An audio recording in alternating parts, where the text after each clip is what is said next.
The tropical disturbance that we were monitoring for last 24 to 48 hours has intensified, and it's now a tropical depression.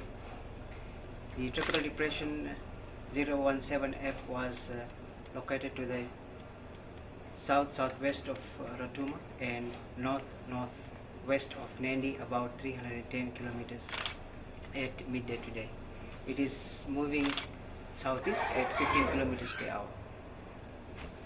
In anticipation of the movement of the tropical depression towards Fiji and lie over Fiji, the strong wind warning for whole of Fiji is in force, as well as for over the waters.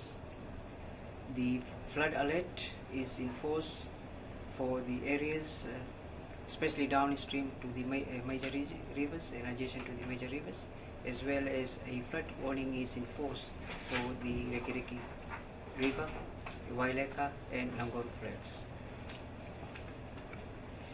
Heavy rain warning is also in force for all of Fiji, as we anticipate more active rain bands and heavy rain to come over Viti Levu and other parts of the country. We expect these rains to start easing from tomorrow from west, and a change in wind direction to come.